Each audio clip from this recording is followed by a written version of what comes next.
So I just got back from seeing Godzilla -1 minus color, and I want to talk about it. I know I've talked about this movie a lot, but I feel like this is a good reason to come back to it. And I know I say about that for everything, but at the same time, this is a good reason to talk about it. The minus color is a perfect way of me to say more stuff about the movie. In this video, I'm going to be saying whether you should or should not go see Godzilla -1 minus color in theaters or just ever. Now, I want to start off and say that last night, before I went to go see the movie today, I watched the original Godzilla movie from 1954. I wanted to get myself ready to be completely immersed in the black and white, and that's exactly why I watched the first one. And I gotta say, watching the first one helped me actually see a lot more references to the first one in Godzilla -1. Taking one, for example, the fact that the news crew on top of the building that dies is kind of a callback to the first movie where another news crew is documenting everything that they see and dies. Practically in the exact same way that they died back then.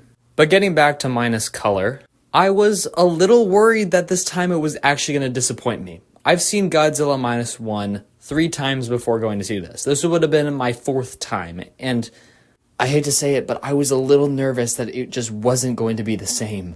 And it was going to be different, and I wasn't going to like it as much. I was worried that I was going to be bored or disappointed with it, and I'm so glad to say that I wasn't, and I absolutely adore this black and white version.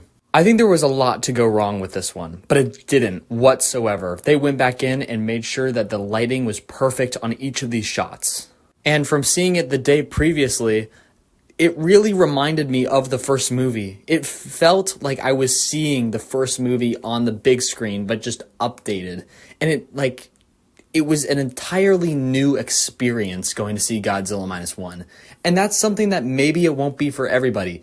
But for me, and what I feel like will be a lot of people, going to see Godzilla -1 minus color is the best way of rewatching the movie. Because after that, you're going to want to re-watch the movie in color to just see all the stuff that you missed. But that's a good thing, because Godzilla -1 minus color allows you to actually just watch the movie and not focus on the bright colors, but to watch the movie and appreciate how absolutely fantastic it is. I have also made an entire video about the atomic breath scene from the actual movie with color. And what are my thoughts about the atomic breath in black and white? Well, I think it's just as amazing as it is in the full color version. It's absolutely still perfect in every single way. Godzilla's ray is really bright on the screen, which makes it stand out, maybe even just little less than the actual movie, but at the same time, it's still very, very noticeable, and it works very, very well. The movie hit all of its feelings once again. It made my heart jump, it made my heart sink, and it made me cry again.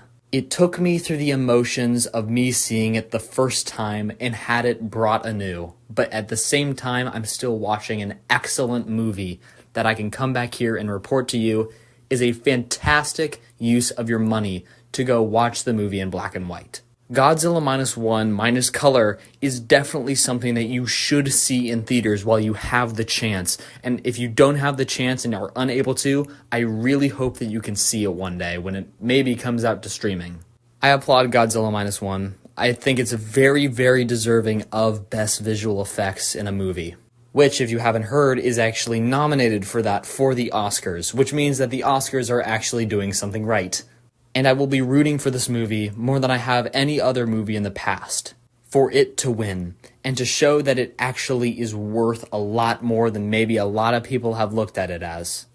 Thank you for watching me ramble just at least one more time about this amazing movie. I'm actually going to be making a Godzilla 1954 video soon, so stay tuned for that, because I have a lot to say about that and why I'm a little bit confused of its messaging.